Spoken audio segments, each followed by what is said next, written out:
do Senhor Jesus, meus irmãos queridos, que o Senhor Jesus possa poderosamente abençoar a tua vida, o teu lar e a tua casa. Gostaria de trazer um estudo essa manhã, um estudo bastante edificante, a respeito de um assunto bastante polêmico. E até, aliás, é algo que ocorreu no ministério a qual eu sirvo Deus através desse ministério.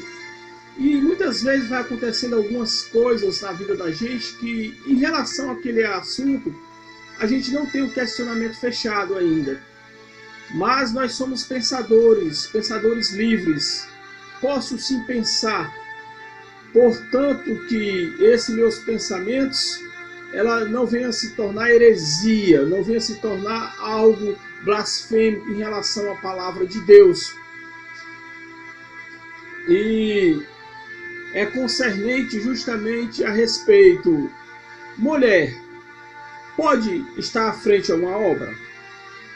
A mulher, ela pode dirigir uma igreja? A gente observa na Bíblia que diversas mulheres tiveram o seu destaque. E nós, como homens, ou até a própria sociedade nos dias de hoje, reconhece que a mulher, ela está à frente de algumas coisas bastante importantes, que até ajuda na administração da igreja, ajuda numa escola a ensinar. E a gente vê a mulher tomando o seu espaço. Por conta de o homem ser sacerdote e a mulher estar ali debaixo deste sacerdote, debaixo do seu respeito, ali devendo essa merecida honra ao homem, a gente observa que também houve um grande proveito machista em querer fazer com que as mulheres não se destacassem tanto. E como eu falei, eu não sou favorável à ordenação pastoral. Não sou favorável. Até bem porque a Bíblia é bastante clara em relação a isso. Agora, o que entristece o coração é saber que muitas pessoas, qualquer coisa vai muito direto, tem na palavra de Deus? Está ferindo o princípio de Deus? E a gente vai ver aqui algumas coisas que aconteceram na própria Bíblia, aonde foi ferido o próprio princípio da palavra do Senhor.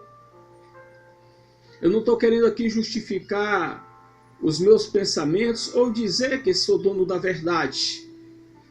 Você tem a sua opinião, como todo mundo tem o seu lado crítico, mas diante da circunstância que ocorreu ali no ministério, me levou a fazer esse estudo.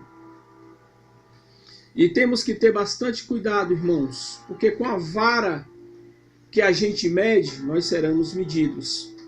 Em contrapartida, temos que ter cautela em não abrir precedentes para vir se aprofundar em muitas coisas que acaba prejudicando o costume, a doutrina da igreja e a própria palavra de Deus. Mas eis o questionamento. Conheço uma determinada missionária, uma mulher de Deus, que prega, que Deus a usa, conheço muito bem. E a gente temos que entender que muitas vezes nem todos que estão disponíveis estão preparados, estão capacitados. E na maioria das vezes aqueles que estão capacitados, que estão preparados, não estão disponíveis. E por conta disso, houve um problema na igreja de que não tínhamos ninguém para mandar para a congregação. Pelo menos um sacerdote, um homem. E tivemos que mandar de imediato uma mulher, uma missionária. Justamente para evitar que aquelas ovelhas sofressem a consequência de uma obra fechada. E nós nos reunimos e conversamos muito a respeito disso, com alguns pastores, até alguns foram muito radical, e disseram: fecha a obra. E não funciona assim. é muito fácil resolver problema dos outros. Fechar uma obra, fechar a igreja simplesmente porque no momento eu não tenho um homem para mandar para lá. Prepara! A Bíblia vai falar que grande é a seara e poucos são os ceifeiros. A gente observa que o próprio Cristo ali, ao lidar com as pessoas, ele teve dificuldade em reunir pessoas. Eu não estou falando daquela multidão que procurava milagres, não. Mas pessoas com compromisso sério. A Bíblia vai dizer que muitos serão chamados e poucos serão escolhidos. E a gente tem que ver aquilo que a gente está colocando, se o que é que ele está trazendo, colocar na balança, se o benefício é maior do que o prejuízo. Deixa eu relatar uma história aqui bastante conhecida da Bíblia. O que eu vou relatar são algumas histórias da Bíblia.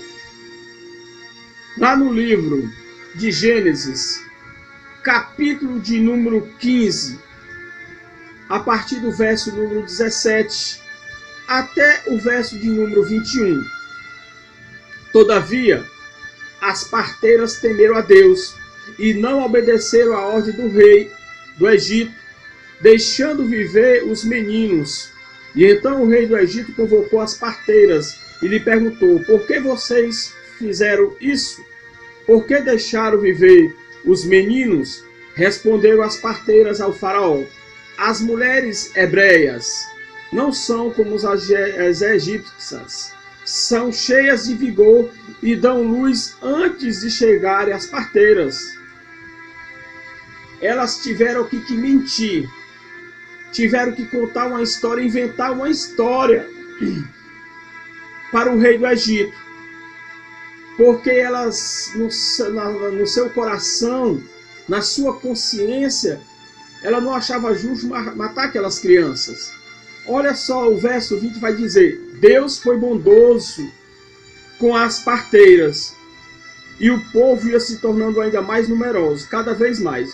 Visto que as parteiras temeram a Deus, ele concedeu-lhes que tivessem suas próprias famílias. Irmãos, eu não estou aqui protegendo a mentira. Eu não estou protegendo aqui algo errado. Mas veja só o que aconteceu com essas parteiras. Ela encobriu algo do rei. E ali diz que Deus beneficiou aquelas mulheres por tais atitudes. Você que é bastante radical, que é bastante duro, deixa eu te fazer uma pergunta. Se de repente você tivesse um filho e seu filho tivesse sendo procurado e alguém quisesse matar o teu filho, e teu filho estava na tua casa e chegou lá uma pessoa armada com um revólver querendo atirar no teu filho, você ia fazer o quê? Abrir a porta e dizer: lá está ele, pode matar. Ou você ia dizer: não, ele não está aqui, ele viajou. Ou você ia inventar uma história. O benefício tem que ser maior do que o prejuízo. Prejuízo maior se você deletasse o seu filho, se você abrisse a porta. É fácil a gente julgar as pessoas, mas quando nós estamos dentro do cenário, aí é complicado. Bom é ser o amigo do rei do que o próprio rei. Outra história interessante, anota aí, irmãos, lá no livro de Josué, capítulo 2, versículo de número 5.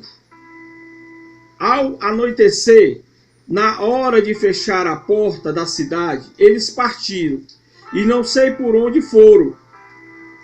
Corram atrás deles, talvez o alcance. Ela, porém, os tinha levado para o terraço e os tinha escondido sob os telhados de linho que havia arrumado lá.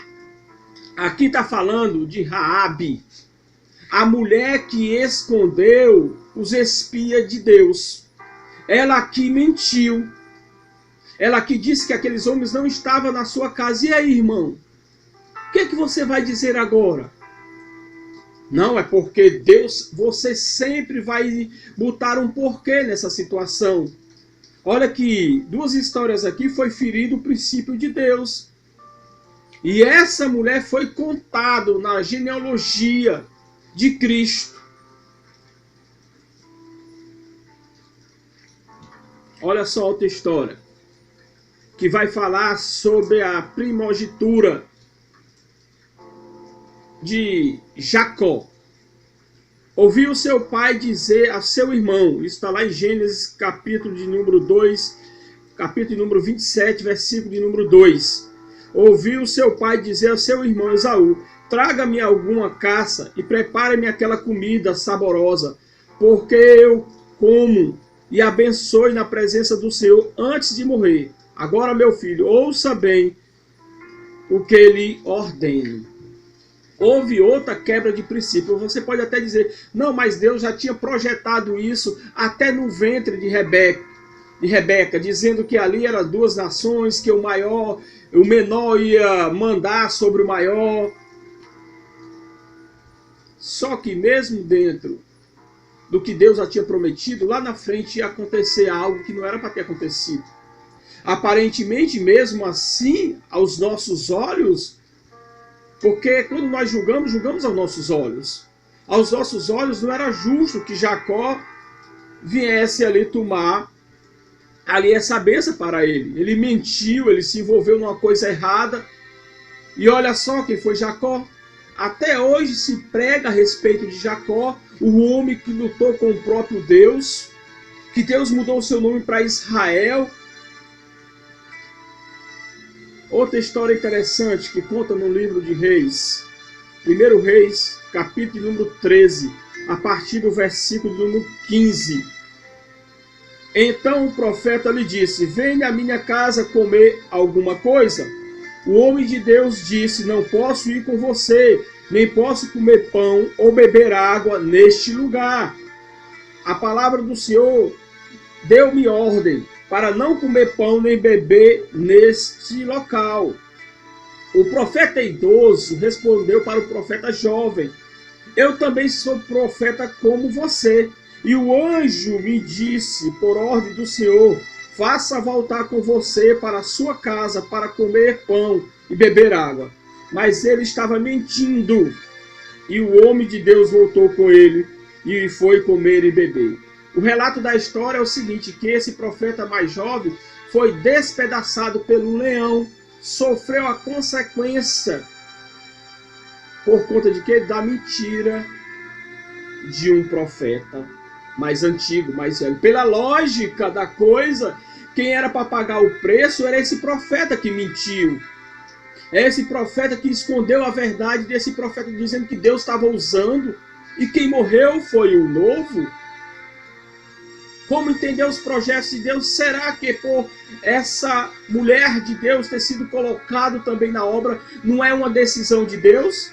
Será que eu posso decidir as decisões de Deus sobre a terra? Olha só, a história também do rei Ezequias, que Deus já tinha determinado a sua morte. E de repente, porque ele clamou, pediu, Deus volta atrás, Deus feriu o seu próprio princípio, porque o benefício era maior. Voltar atrás, a palavra de um rei não volta, principalmente a de Deus. E ele voltou atrás, a palavra dele, para dar vida. Se é necessário esse envolvimento, esse engodo para dar vida lá na frente, amém. A história de Oséias, que casa com a mulher adúltera, que casa com a prostituta. Não, mas aí tem um valor espiritual para passar uma mensagem para aquele povo. E a adúltera ali era porque ela se inclinava aos deuses. Vamos colocar nessa situação, mas Deus nunca permitiu que o seu povo casasse com outra nação. Mesmo que assim fosse, aqui já é uma quebra de princípio da palavra de Deus. E aí, irmãos? Temos que analisar, ver a circunstância, cada caso é um caso. O que diria de a juíza chamada Débora? Vai olhar a história dessa mulher, que ela se destaca como uma juíza, como uma profetisa, que o próprio general ali, o Baraque, não só vou na guerra se você for. Quebra de princípio. Que homem é esse? Frouxo. E às vezes, infelizmente, está cheio desses homens nos ministérios da vida. E temos que usar os vasos que Deus nos concede para usar. Se não fosse permitido, Deus não permitia. Quereria também de uma jovem que se casa e que seu marido vai embora. Acabou o princípio da família, que é o princípio de Deus. Essa jovem vai, vamos supor que ela tem um filho, ela vai desfazer do seu filho. Como vai ficar a vida? Ela vai morrer, vai matar, vai destruir essa jovem simplesmente porque feriu um princípio da palavra de Deus que não dá para consertar, não dá para remediar. Será que não dá para fazer alguma coisa dentro desse princípio de Deus? E a própria mulher prostituta que